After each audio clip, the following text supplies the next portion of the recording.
partir de ahora, noticias económicas en nuestra pantalla. ¿Cómo le va? Bienvenido. Vamos a revisar decisiones que toman nuestros gobernantes y que impactan en nuestros bolsillos. En Argentina, el fin de semana, se conoció el decreto del Gobierno Nacional sobre servicios públicos, telefonía e internet. Son considerados de esa manera en este momento. Kuwait no puede pagar salarios de empleados públicos. La falta de liquidez ha dejado las arcas del país con solo 5.500 millones de euros.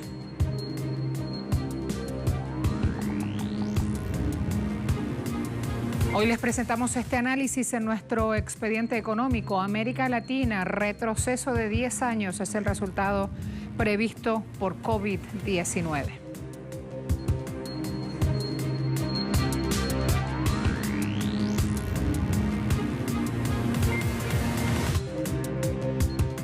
El gobierno argentino declaró servicio esencial a internet, celulares y televisión prepaga. Las repercusiones no tardaron en llegar. ¿Y qué quiere decir este decreto?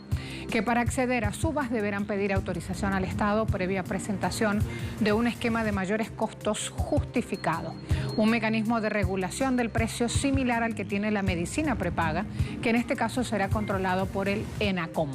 Además, cuando se reglamente el decreto, se precisarán las características técnicas que tendrán los planes universales, una especie de tarifa social básica que deberán incluir todas las compañías del sector en forma obligatoria.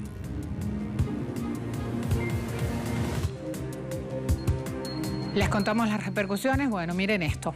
Sergio Chousa sube a la plataforma social Twitter este videíto con este sonido. Es un audio muy cortito. Presten atención cuando se venga el audio. Voy a leer el texto. ¿No parecemos a Venezuela regulando los servicios? Respuesta, no. A Noruega y a Finlandia. Fíjense lo que dice. Que siempre me considero admirador de dos países. De los que piensan que la Argentina se vuelve Venezuela porque regula derechos en favor de la gente. Yo quiero decir que siempre me considero admirador de dos países a los que realmente admiro cómo funciona el Estado en esos países, que son Noruega y Finlandia. Y en esos dos países estos son servicios públicos. ¿Ok? O sea, no, antes que digan que somos Venezuela, ojalá nos parezcamos a Noruega y a Finlandia, pero ellos no lo cuentan, lo dicen como lo dicen a su modo. Como siempre, los que piensan que la Argentina se vuelve Venezuela porque regula derechos en favor de... Fíjense cómo se coló Venezuela justamente en medio de los debates. Cuando leen la cantidad de respuestas que envían a Chousa quienes vieron este material, Chousa después aclara, no se trata solo de precios, no es solo precios. Lo que va a regular el Estado argentino es la correcta adecuación de los servicios TIC, en tanto públicos, esenciales y estratégicos. El ENACOM, como autoridad de aplicación, tiene que disponer todos los medios necesarios para que esto se cumpla. No es solo precios. Y ahí le quieren sacar la diatriba de una cuestión meramente comercial, sino de una cuestión de política de Estado con su eficacia en lo económico. Voy a ver también otro tuit de Gabriel Soglio. Cuando se entere de esto, la oposición argentina que está militando contra el congelamiento de las tarifas de internet que decretó el gobierno se van a querer morir, dice él. ¿Y a qué alude? Suban un poquito más el tuit que está abajo. Infobae, un medio de comunicación que tiene su sede en Argentina, que tiene impacto en la región, muy de la derecha su línea editorial. Estados Unidos, Internet será considerado un servicio público. Cuando lo decían, ya hace un tiempito, 2016, miren ahí, y así entonces se van cruzando las voces sobre una cuestión que hoy todavía genera mucha repercusión en Argentina. Cuando la decisión la tomó un gobernante pensando en el bienestar y en el servicio del pueblo, rápido le ponen el sesgo ideológico antes que hablar de si la medida es eficaz o no, si da rédito o no al esquema de bienestar ciudadano. En México, el sector turístico está con esperanzas por la irrupción de la vacuna contra el COVID-19. Una eventual vacuna que controle contagios en todo el país contribuirá a una recuperación más rápida de lo esperado y promoverá sector turístico, uno de los más afectados por la actual situación.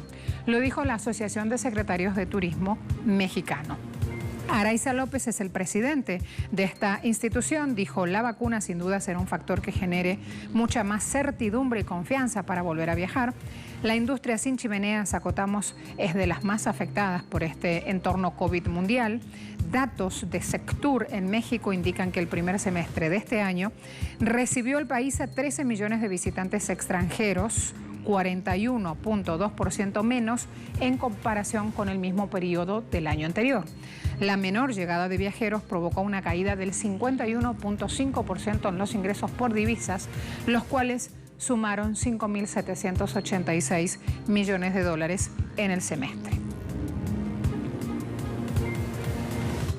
Y ahora voy a Estados Unidos con otra realidad completamente distinta. Los ciudadanos no solo tienen que ocuparse de no contraer el virus, sino de salir de alguna manera a generar ingresos, porque las facturas están allí esperando.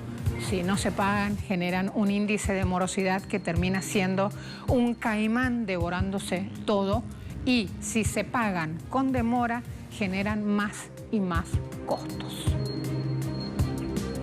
La crisis sanitaria ha dejado mucho dolor a su paso y ha develado la falta de política a favor de los ciudadanos. La mala praxis del gobierno de Estados Unidos se da en muchos sentidos. El desempleo se ha disparado a niveles superiores a los de la crisis de 2009 y los trabajadores sin sustento han quedado a merced de un sistema económico que los asfixia. Tal fue el caso de Germán Amaya, quien trabajó en un lujoso hotel en Miami hasta que llegó la pandemia del coronavirus, perdió su trabajo y seguro médico. En medio de la crisis, su esposa, dueña de una pequeña peluquería, tuvo que sostener el hogar. Cuando levantaron las restricciones en Estados Unidos, volvió al trabajo, donde sin saberlo, se contagió de COVID-19 y propagó el virus a toda su familia. El señor Germán Amaya no solo perdió su fuente de ingresos, perdió hasta la vida luchando contra el coronavirus en un hospital de Florida. Fue todo tan rápido, 24 días hospitalizado, 9 días le inducieron un coma, le inducieron el coma porque sus pulmones no estaban demasiado bajos, la presión que tenía en la sangre era demasiado baja, no estaba respondiendo a ningún tratamiento. El salvadoreño de 55 años dejó una familia devastada que ahora debe llorar su muerte mientras enfrenta una factura hospitalaria exagerada. Y es que la salud en Estados Unidos es sumamente costosa. Esta familia salvadoreña, residente de Estados Unidos, no sabe cómo podrá asumir estos costos. Tienen miedo de salir a trabajar porque podrían volver a contagiarse en un país donde faltan políticas públicas con sentido social, donde reina la desprotección hacia la salud del ciudadano, que a final de cuentas es el que mueve el aparato económico, pero no parece importar mucho al Estado.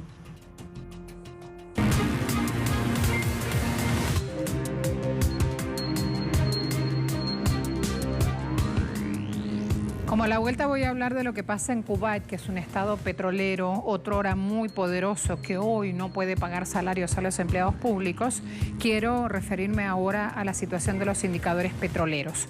El indicador petróleo Brent está operando a $44,67 el barril, el WTI a $42,63 el barril, y además la cesta petrolera se ubicó en la jornada del 21 de agosto en $45,19. Este tercer indicador, OPEP, tiene flechita roja hacia abajo, quiere decir que la tendencia es a la baja. Ya les adelanté que a la vuelta vamos a ver Kuwait, pero también este encuentro. Estamos hablando de China. Lancang Mekong se llama este organismo que hoy está trabajando y sesionando, hablando sobre cooperación.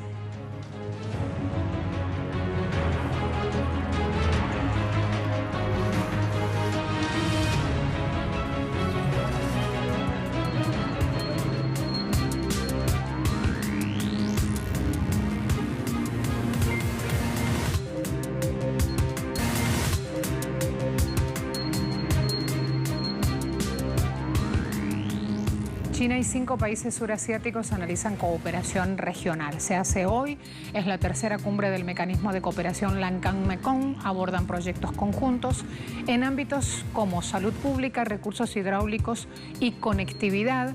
Están revisando lo logrado desde que surgió la iniciativa en el año 2015 y quieren consensuar planes futuros de desarrollo. Hay que destacar que las áreas prioritarias tienen que ver con capacidad de producción, con cooperación económica transfronteras, recursos hídricos, agricultura y reducción de la pobreza. Aprecio mucho la participación activa y efectiva de los países del Mekong, que han desarrollado fuertemente la cooperación con China. Nuestro comercio en 2019 alcanzó más de 260.000 millones de dólares. Especialmente el comercio bilateral entre Vietnam y China alcanzó los 110.000 millones de dólares. Me gustaría expresar mi más sincero agradecimiento y sugerir a China que continúe facilitando la apertura del mercado, ayudando a los países del Mekong para promover la fuerza en los sectores de agricultura, acuicultura, frutas frescas y alimentos esenciales. Cuando uno va a ver el Mekong, resulta que se encuentra con casi 800.000 kilómetros cuadrados, con países muy fuertes haciendo parte de este mecanismo. Hablo de Vietnam, de Tailandia, de Myanmar, de Camboya. Estamos hablando de economías que en este momento encuentran expansión en medio de este COVID-19. Allí entonces el mecanismo que por la variación horaria ya debería estar abordando el documento final del encuentro y seguimos de cerca por la importancia para esos pueblos. Si voy a ver lo que pasa en Kuwait, el ministro de Finanzas del país compareció la semana pasada frente al Parlamento después de que rechazara un proyecto de ley que habría permitido al gobierno emitir bonos soberanos. Por esto es noticia Kuwait. Las reservas del país se están agotando, no podrán pagar salarios a los funcionarios públicos más allá del mes de octubre. El ministro de Finanzas, Barak Al-Shetan, fue enfático, dijo solo le quedan al gobierno 2.000 millones de dinares, unos 6.600 millones de dólares, y con gastos mensuales de 5.500 millones de dólares, con ese ritmo ya han estado sacando dineros de la Reserva Nacional. Por esto, alerta el funcionario, Kuwait podría enfrentar pronto una crisis de liquidez a falta de un rescate por los prestamistas o el aumento de los precios del petróleo. Hay que destacar que la economía kuwaití, que se basa en un 90% en las ventas del crudo, se ha visto afectada por este impacto pandemia, que conllevó la caída de la demanda de petróleo en todo el mundo. En el año fiscal que están atravesando, tienen un déficit de 46.000 millones de dólares, año fiscal que comenzó el 1 de abril.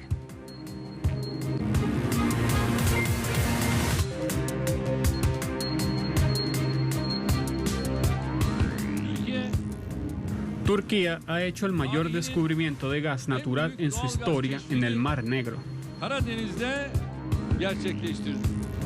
De esta manera, el presidente de Turquía, Recep Tayyip Erdogan, anunciaba el mayor descubrimiento de un yacimiento de gas natural en el Mar Negro. El mandatario además destacó que la explotación de este reservorio arrancará en el año 2023. El jefe de Estado estimó que el descubrimiento es de una importancia histórica para el futuro de Turquía, que depende casi exclusivamente de las importaciones para satisfacer su creciente apetito energético. Si bien estas reservas no permitirán al país convertirse en exportador neto, alientan a Ankara a seguir con las exploraciones marítimas. Erdogan afirmó que Turquía acelera la búsqueda de hidrocarburos en el Mediterráneo Oriental y desplegará antes de fin de año un nuevo navío de perforación, pese a las tensiones existentes con Grecia. Turquía consume cada año entre 45.000 y 50.000 millones de metros cúbicos de gas natural, casi en su totalidad importados. Esto representa unos 11.000 millones de euros, según la Autoridad Reguladora de Mercados Energéticos. Nuestro buque de perforación Fatih, que comenzó a perforar en el campo Tuna 1 el 20 de julio, descubrió una reserva de 320.000 millones de metros cúbicos de gas natural. Ahora les estoy dando nuestro objetivo, Nuestro objetivo es hacer que el gas del Mar Negro esté disponible para nuestra gente en 2023. Mecanismos de cooperación en marcha. Es imposible que no aludamos aquí a la franja y la ruta con la cual China se reúne con Pakistán buscando un corredor económico. Según Xi Jinping, presidente del gigante asiático, es de gran importancia promover desarrollo profundo de la Asociación de Cooperación Estratégica en todos los sentidos, y en lo que se refiere a cooperación energética esto es fundamental. Xi hizo las declaraciones al presidente de Pakistán en una consulta amistosa entre partidos políticos que gobiernan ambas naciones. Según el mandatario chino, desde que llegó el COVID-19, la lucha global demuestra plenamente que el apoyo mutuo, la solidaridad y la cooperación presentan un camino seguro para que la humanidad derrote al nuevo coronavirus. Por esto, ha dicho, China está dispuesta a trabajar con Pakistán para promover cooperación y buscar buen impulso a la paz y al desarrollo de la región. A la vuelta de la pausa, en nuestro espacio de análisis, América Latina, 10 años perdidos, así de contundentes. Vamos a ver, está planteado como un retroceso a 10 años, si lo leen de opinión de boca de expertos, pero hay números que hablan de que esto llegó, y llegó para quedarse, y ya es una realidad. Ya se lo amplío.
Y mientras el mundo habla del oro, si es la inversión estrella que se agacha o sigue para tomar impulso, habla de los riesgos cambiarios latentes, de las inversiones, de miles de dólares en cajas fuertes, en cheques emitidos, en chequeras firmadas en blanco, en casos de corrupción que arrasa el mundo, tenemos esta realidad. En nuestra América Latina, la pandemia que enluta toda la región amenaza con acabar una década de progresos en diferentes ámbitos. Las muertes superan las 250.000. América Latina se ve amenazada de manera significativa por la pandemia. Este mal podría borrar una década de avances en la región. Así lo indicó la Comisión Económica para América Latina y el Caribe. CEPAL destaca que este año la economía de la región se contraerá por encima del 9% y estima que el desempleo puede alcanzar este año 13,5%, una cifra que se traduce en 44 millones de personas sin trabajo desde enero 2020. Es muy difícil. Las ventas han bajado un 70 u 80%. Han bajado mucho, incluso cuando estábamos abiertos, cuando el restaurante aún era accesible para los clientes. Ya había bajado mucho. La ciudad está desierta. Nadie está en la calle. Es muy difícil. Casi 6 meses después de recalar en América Latina, el coronavirus ha causado más de 250.000 muertes y profundiza la pobreza y la desigualdad. Miles de familias se han visto ante el dilema de llevar un bocado de comida a la boca o ponerse a salvo del contagio. Y en el peor de los casos, no han podido eludir ni el hambre ni la enfermedad. Esta difícil situación se replica en distintas partes de la región, donde muchos ciudadanos están profundamente afectados. Ni siquiera los emprendedores se han salvado, puesto que en algunos casos han tenido que cerrar sus negocios por efecto de la pandemia. Está baja la venta y se supone que en algún momento vamos a tener que cerrar. Latinoamérica representa un 9% de la población mundial y no obstante ha contribuido a cerca del 40% de las muertes por la pandemia en los últimos 2 meses. Este simple dato nos da una idea del impacto tan grande que ha tenido, destacan desde PNUD.